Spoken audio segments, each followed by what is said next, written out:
अस्सलाम वालेकुम class 9 students.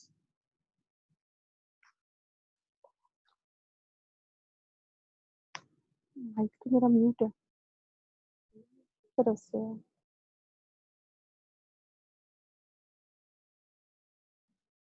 अस्सलाम वालेकुम class 9 students.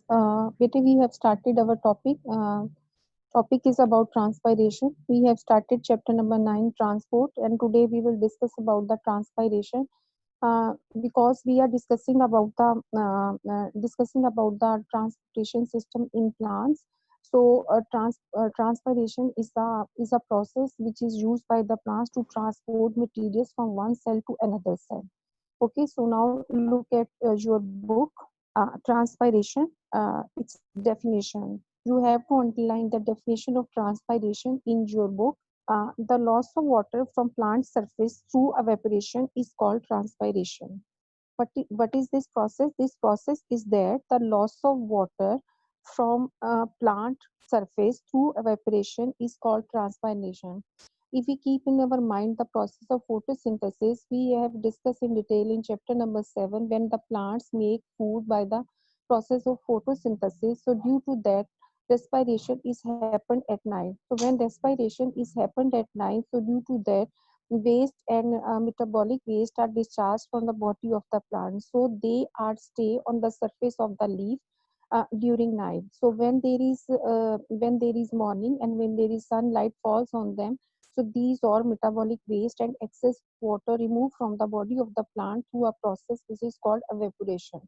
So the definition tells us, the definition of transpiration tells us the loss of water from plant surface through evaporation is called transpiration.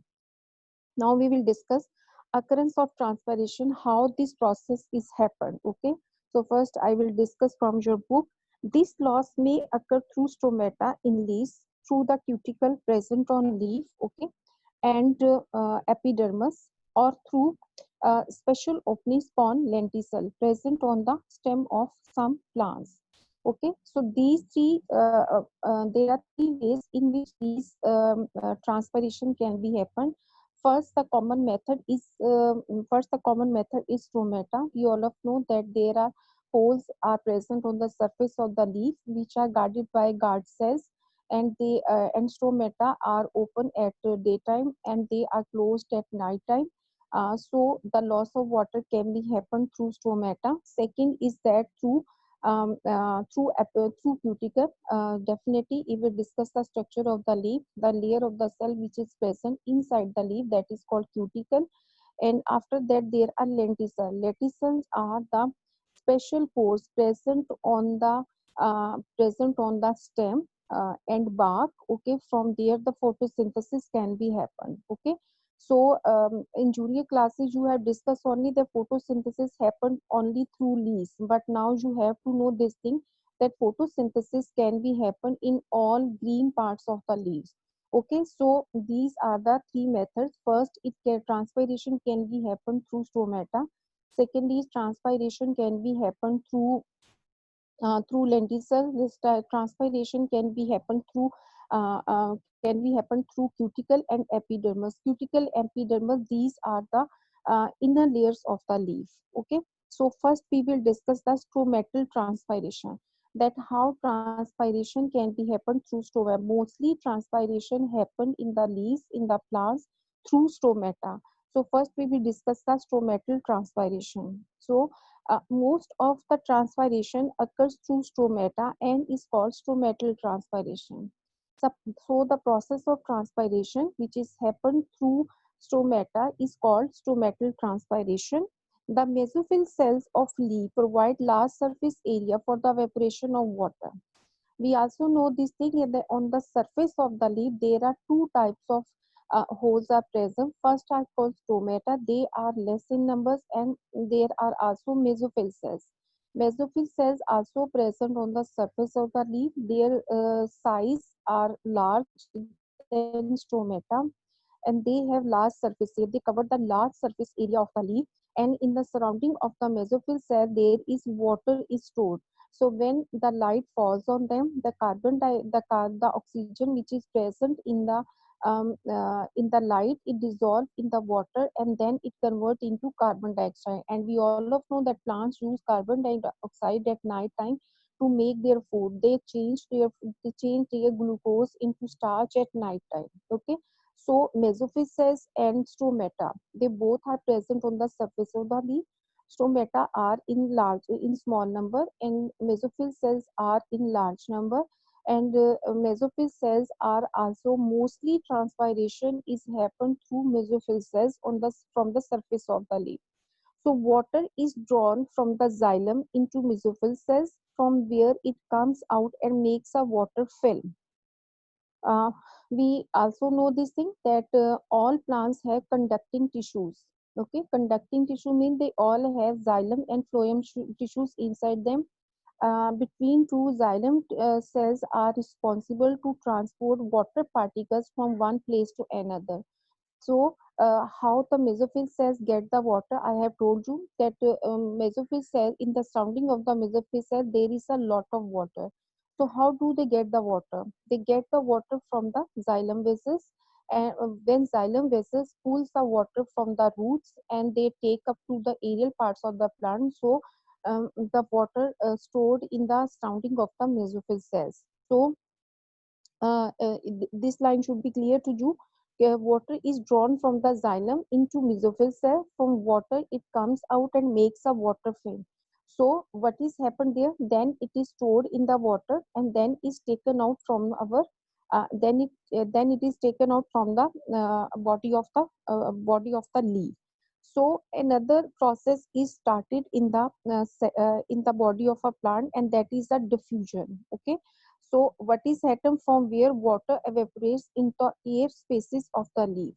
So by diffusion, water vapors then move from air spaces towards the stomata and then pass to outside air. Roughly 90% of the water that enters a plant is lost via transpiration. So there are two ways. These lines are confusing. I will explain you again that there are two ways in which water can evaporate from the body of a plant. First, the water comes from the body of the plant through the process of respiration, which is happened at night, and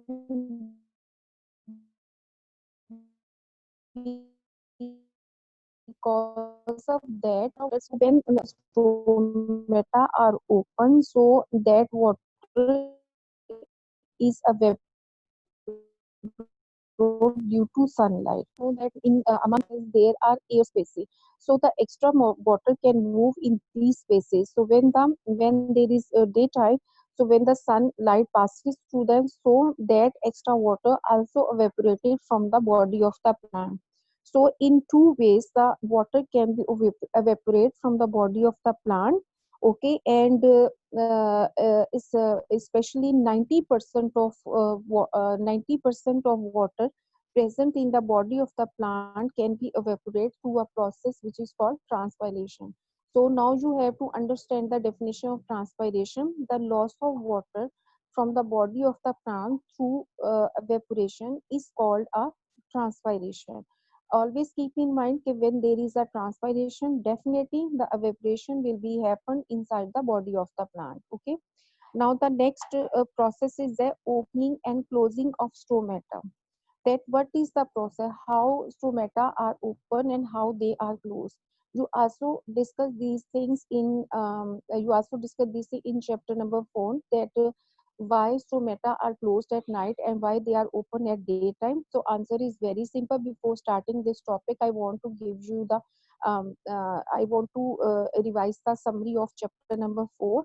Stomata are open at daytime because the gases in and out in the body of the plant through stomata. So we all of know at daytime the plants absorb carbon dioxide and they release oxygen in the air. So for this process they need they need a passage. So this all thing is happen through stomata. And the secondly is why they are closed at night time. Definitely in dark, in the night, there is no sunlight, so definitely there should be not photosynthesis will be happen in the body of the plant. So but plants are living organisms, so they need to alive. So how do they need to alive? So they use the process of respiration. So the carbon dioxide which they absorb at the daytime, they use that carbon dioxide to change their food glucose, the glucose which is stored in the leaves under the stomata. So they use that glucose to change into the starch form at night. So because of that metabolic waste and many excess water is discharged from the body of a plant, and that is stored under the stomata. So when early in the morning when the stomata are open, that is discharged from the body of the plant. That is the review of the summary of stomata. Now we will discuss from your book. So look at your book, the topic opening and closing of stomata. So what is happened inside the body of a plant? So most plants keep their stomata open during the day and close them at night. This is clear to you. So the two guard cells of a stoma are attached to each other at their ends. We all of know this thing that all stomata are attached to each other. All stomata are protected by two cells which also called guard cells, and they are attached to their ends. So the inner concave sides of guard cells that enclose a stoma are thicker than the outer convex sides. So guard cells are thinner in the middle and they are thicker at the edges. So the concave sides facing the inner side of the stomata, and the convex size is facing the outer side of the stomata. So when these guard cells get water and become turgid, so when these stomata get water and become turgid, the term of turgidity you all of know कि when plant gets excess water, so because of that its cells becomes hard, they become swollen. So this process, this turgid pressure is very important for the plant. So because of that the plants so because the cells become hard, and because of that the plant can stand its position in the ground, because we all of know that plants have not a skeleton system like animals. Because animals have skeleton system, so their bony framework help them to stand on the to stand their structure. But plants have not a skeleton system, so turgidity, the turgid pressure, because of that the cells of the plants become swollen, become hard, so they can stand, they can hold their shape easily. So in this regard you can say, when the guard cells get water and becomes turgid, their shapes are like two beams and the stoma between them opens. So when they are turgid, which thing are turgid? The guard cell which are protecting the stoma. When they are turgid, when they are become swollen, when they are become hard, so their shape is changed into like a beam. So so because of that the stomata are open when the guard cells lose water. But when they lose their water, they become flaccid. Flaccid means when it means their body is collapsed. It means that they can't stand their position, so they become flaccid. So their inner side touch each other and the stoma closes. So what is happened? They become flaccid. They touch to each other, and because of that the stoma are the stoma are closed. So in simple words we can say that when the guard cells are turgid, when they are become swollen, when they become hard, so because of that what is happened, they are that is the reason they open the stomata.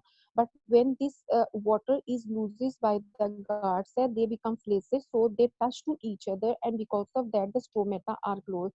So this line tells us that at the daytime the plants are getting more and more water. They are getting from their water from their environment. They are getting water from the stem. They are getting water from the soil. But at night, definitely there is no sunlight, so they will become flaccid. So they will close at night time and they will open at daytime. So this is the reason why stomata are open and close. This is the process of opening and closing of stomata. So keep in your mind the stomata always open at daytime and they are always closed at night time. I hope you understand this topic. Now we will discuss the mechanism of stomatal opening and closing. Okay, what is its mechanism? how do they work, and which things are important which help to opening and closing of stomata.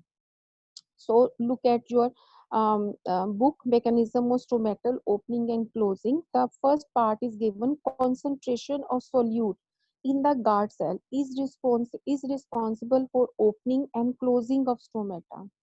So first of all, question is that कि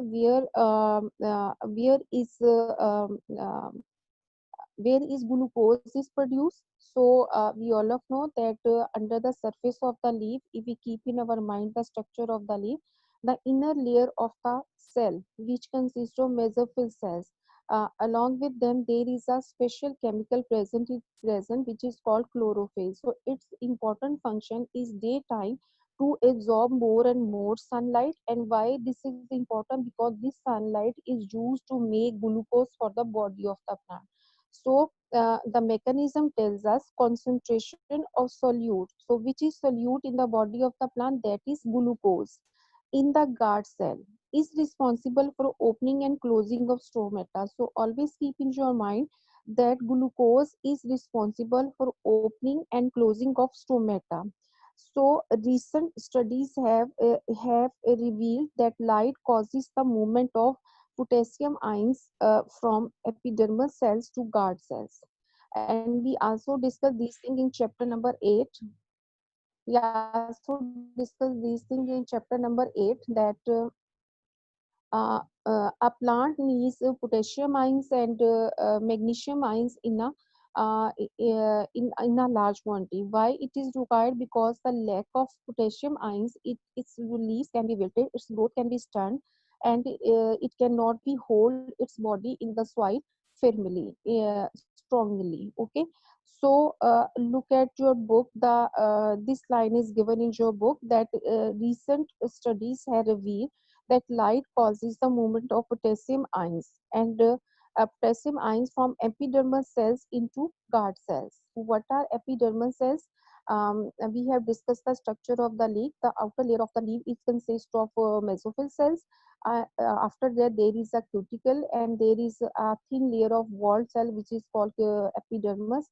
Then there is a cortex and there are other layers. Okay, so epidermal cells are responsible to transport potassium ions to the stomata. So they transfer potassium ions to the stomata and then to stomata, and then they are transferred to guard cells. Now the second point is that water follows these ions and enter guard cells. Thus their turgidity increases and stomata open. So water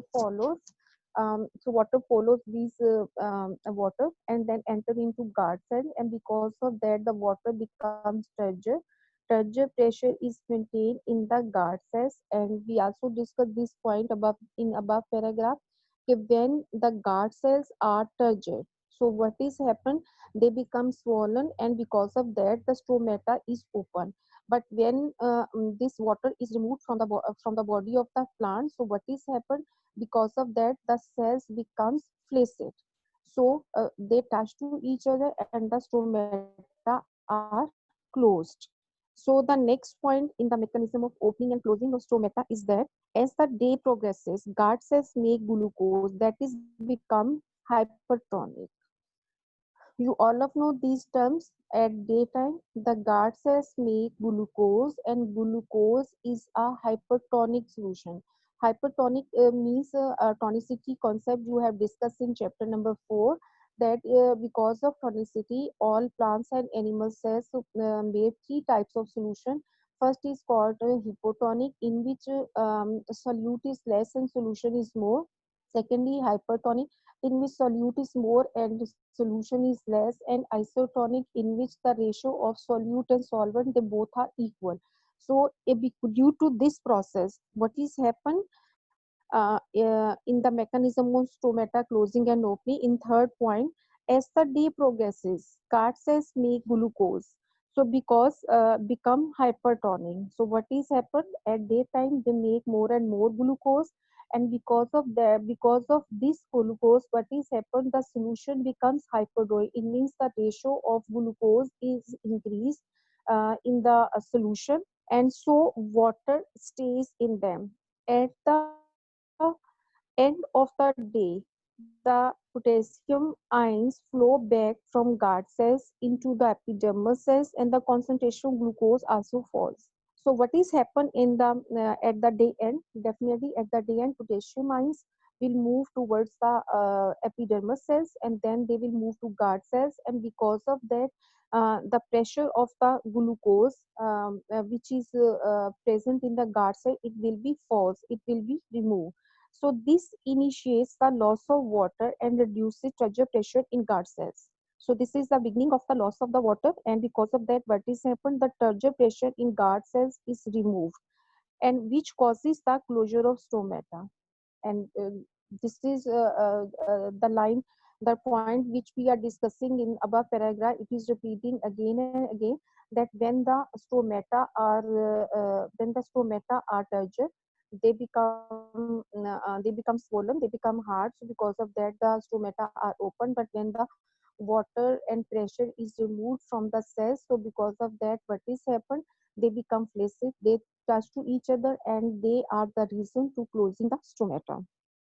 So this is the whole process. This is the whole process of stomatal transpiration, and in which we have discussed that how these stomata are closed and open, close and open at in this whole process, and we came to know that stomata are open at daytime and they are closed at night time. And you can also see this process, the figure which is given in your book, 9.3, opening and closing of stomata. Now we will discuss the next topic, that is about the factors affect the rate of transpiration. Okay, what are the factors which can affect the rate of transpiration? That how can it disturb the activity of transpiration? So first of all, we will see the first point is given. Some factors are given in which there is light can affect on the transpiration rate, temperature can affect the transpiration rate, air humidity can affect, air movement can affect, and leaf surface area can affect. So five factors are given to which can affect the transpiration. So among them, first of all, we will discuss the rate of light, that how light can affect the transpiration rate. So the rate of transpiration is directly controlled by opening and closing of stomata, and it is under the influence of light.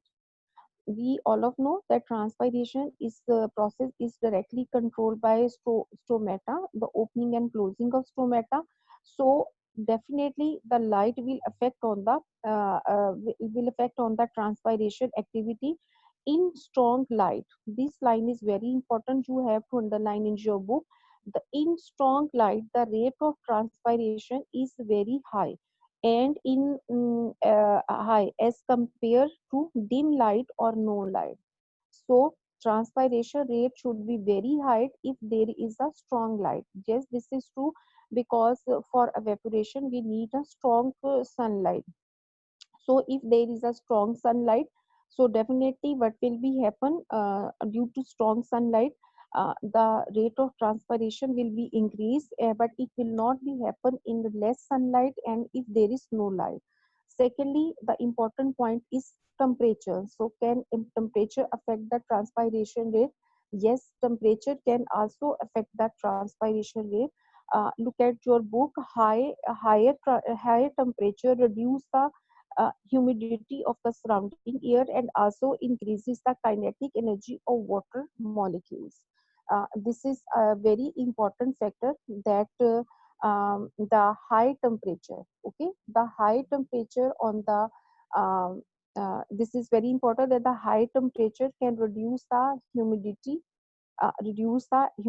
of the surrounding air, and it can also increase the kinetic energy. So what is the kinetic energy? Kinetic energy you also discuss in geophysics. The kinetic means to move. So it moves the movement of water molecules, and we know that in the body of the plants, different types of water movements happen, in which diffusion, active transport, passive transport, and osmosis are very important. Okay, so I will explain this line again, that higher temperature reduces the humidity.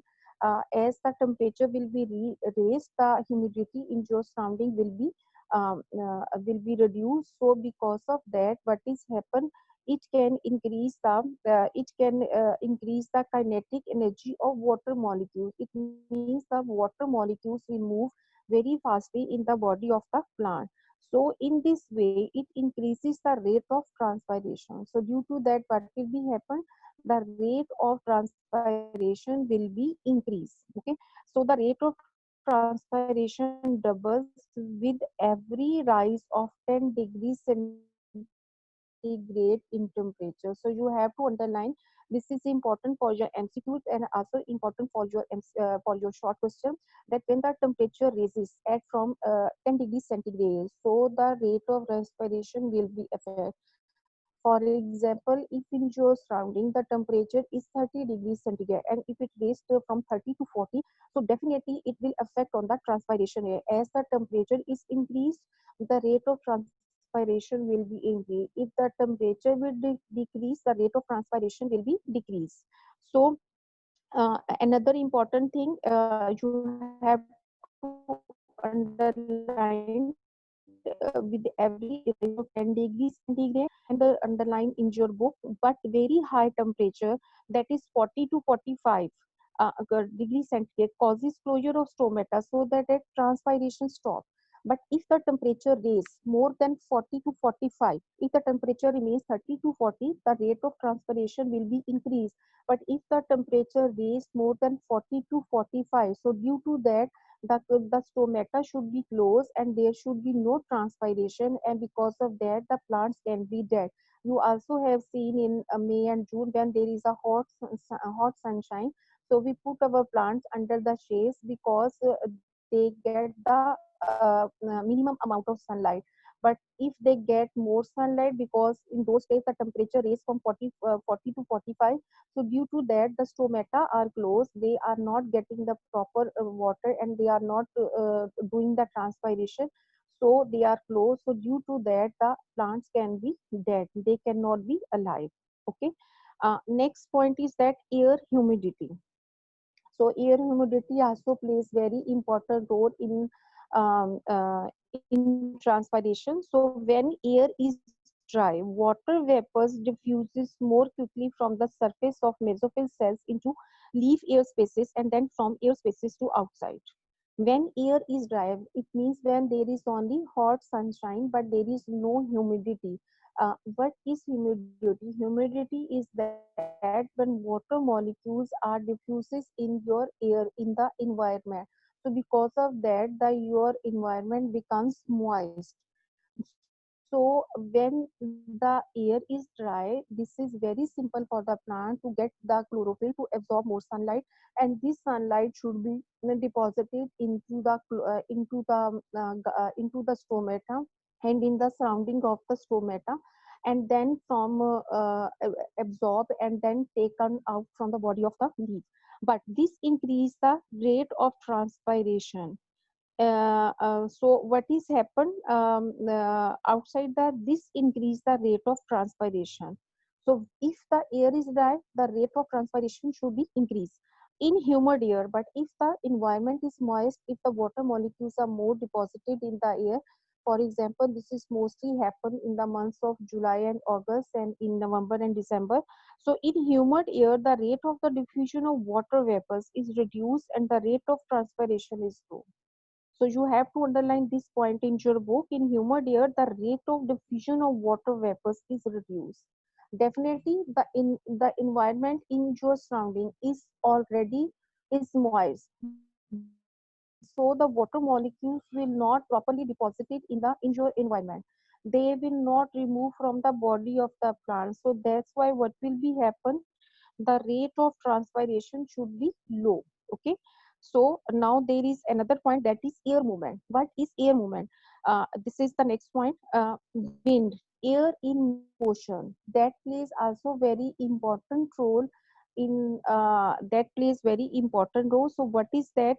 Wind carries away by developed water from leaves, and it causes an increase in the rate of evaporation from the surface of mesophyll. So when air is still, the rate of transpiration is reduced. There is another important point: if there is a moving air, in simple words we can say, if there is a moving air, the rate of transpiration will be increased, but if the air is still, the rate of transpiration will be reduced. And the last point is that leaf surface area. What is happened with leaf surface area? This is very important. It also comes in your board exam for your MCQs and short question. Look at your book. The rate of transpiration also depends on the surface area of the leaf. More surface area are provide more stomata and there is more transpiration. We will discuss these things in class 10 biology, that how many stomata are present on the leaf. All plants and all plants and all leaves have not same number of stomata. Some leaves have some leaves has less stomata and some leaves have many stomata. So the rate of transpiration also depends on the number of stomata present in the present on the surface of the leaf. So you have to keep in your mind the five things can affect the rate of transpiration. First is light. If the light is increased, the rate of transpiration will increase. If the light is less and if there is no light, the rate of transpiration will be disturbed. Secondly, temperature. If the temperature is increased, the rate of transpiration will be increased. But if the temperature goes from more than 40 to 45 degrees centigrade, so the rate of transpiration will be stopped and it can affect the rate of the it can affect the body of the plant. Third one is that air humidity. Definitely dry air is responsible to taken out the water molecules from the body of the plant, but if the air is humid, if the water molecules are diffused inside the body of the plant, so the water molecules will not remove properly and it can cause of will not remove properly and it can slow the rate of transpiration. Then there is air movement. Definitely if the air is moving in your surroundings, so what will be happen? Definitely it can increase the rate of transpiration. But if the air is still, so it can reduce the rate of transpiration. So another point is leaf surface area. So the leaves which have many stomata on their body, the transpiration is increased in them. But as compared to those leaves which have less stomata, so what will be happen inside them? That transpiration should be decreased in them. So these are the five factors which can affect the rate of transpiration.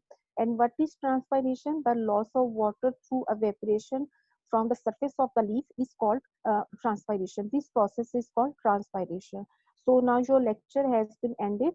In our next lecture, inshallah, we will discuss the importance of transpiration and then we will start the transportation in humans.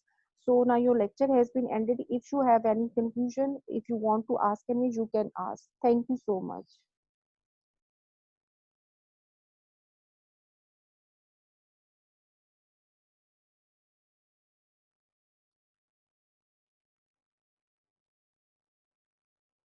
Okay, do you want to ask any question, Ibrahim?